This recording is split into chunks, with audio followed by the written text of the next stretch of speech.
கருப்பு படம் பார்த்துட்டு வரோம். சூர்யா படம் ஃபஸ்ட்டு ஷோக்கு புக் பண்ணோம். பட் ஆனால் கிடைக்கல இல்லை கிடச்சிருச்சு. ஆனால் ஷோ கேன்சல் பண்ணிட்டாங்க. அதனால் இன்றைக்கி சாட்டர்டே 2:30 ஷோ வந்து பார்த்துட்டு இப்போ அதை பற்றி நாங்கள் சொல்ல போகிறோம். எனக்கு எப்படி இருந்துச்சுன்னா, சூர்யாவை வந்து இந்த மாதிரி ஒரு இதில் பார்க்குறதுக்கு நிஜமாகவே நல்லா இருந்துச்சு. சூர்யா வந்து சூப்பராக நடிச்சிருக்காரு. அந்த இதெல்லாம் ஆக்சுவலாக சொல்ல போனால் ப்ளஸ் பாயிண்ட்னு சொன்னால் அந்த கிராஃபிக்ஸ்லாம் அப்படியே கோஸ்ட் ரைடர் லெவலில் இருந்துச்சு. கிராஃபிக்ஸ்லாம் பாட்டுலாம் தனித்தனியாக கேட்டால் நல்லா இருந்துச்சு. பட் சரி தேட்டரில் கேட்கும் போது எனக்கு அந்த ஒரு பூஸ் பம்ப்ஸ் வரல.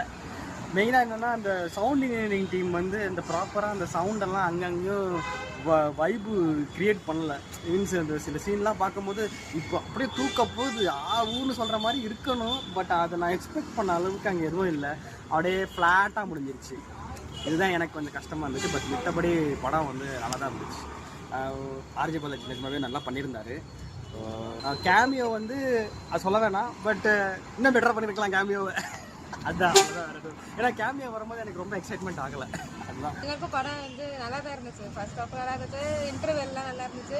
செகண்ட் ஹாஃப் ஓகே நல்லா இருந்துச்சு. கொஞ்சம் நிறைய இடத்துல வந்து இழுத்த மாதிரி இருந்துச்சு, தேவையில்லாததெல்லாம் ஆட் பண்ண மாதிரி இருந்துச்சு. ஆனால் படம் நல்லா இருந்துச்சு. விஜய் ஃபேன்ஸ்லாம் வந்து பாருங்க. ஆமாம், ஒரு சர்ப்ரைஸ் இருக்கு. இந்த விஜய் ஃபேன்ஸ் சூர்யா ஃபேன்ஸுக்குமே நிறைய மீன்ஸ் நிறைய இடத்துல கேமியோ அதெல்லாம் இருக்கு. அதெல்லாம் கொஞ்சம் நல்லா தான் இருந்துச்சு. படம் கொஞ்சம் செகண்ட் ஹாஃப் கொஞ்சம் அப்படியே ஸ்லோவாக இருந்துச்சு. மற்றபடி ஆர்ஜே பாலாஜி ஆக்டிங் தான் எனக்கு ரொம்ப பிடிச்சிச்சு. ஏன்னா என்ன பண்ணாலும் நம்பவே மாட்டேன். இவங்களெல்லாம் நான் தான் பெரிய ஆளுங்கிற மாதிரி அவன் பண்ணிக்கிட்டே இருப்பான். நான் எத்தனை தடவை அவங்க என்னை தள்ளி விட்டாலும் நான் செத்தாலும் சாவேனே தவிர, ஆனால் நான் வந்து விட மாட்டேன் என்னோட இதை அப்படின்னு பண்ணிக்கிட்டே இருப்பான். அவனோட ரோல் ரொம்ப நல்லா இருந்துச்சு.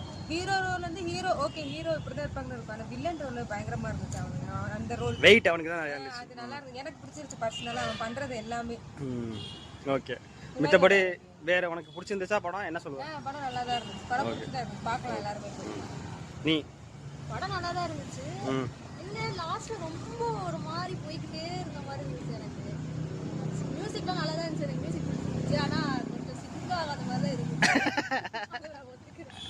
விஜய் ஃபேன்ஸ் எல்லாருமே கண்டிப்பாக வந்து பாருங்க, ஜாலியாக இருக்கும். அப்புறம் அவ்வளோதான், படம் நல்லா இருந்துச்சு. அவ்வளோதானா? சரி, கிராஃபிக்ஸை பற்றி யாருமே எதுவும் சொல்ல மாட்டேங்கிறீங்க? அதில் கிராஃபிக்ஸ் பார்க்க கோஸ்ட் ரைடர் மாதிரியா இருக்குமா? கோஸ்ட் ரைடர் இல்லை, காட் ரைடர் அப்படின்னு தியேட்டரில் வந்து பார்த்தோம். தியேட்டரே ஃபுல்லாக ரெட் ஆயிடுச்சு. கிராஃபிக்ஸ் எல்லாம் சூப்பர். தியேட்டர் எக்ஸ்பீரியன்ஸ் தான் நல்லா இருக்கும். சரி, வீட்டிலலாம் பார்க்கணும்னு அவ்வளோ மஜாவாக இருக்காது. சூர்யா ஃபேனாக இருந்தீங்கன்னா கண்டிப்பாக போய் பாருங்கள்.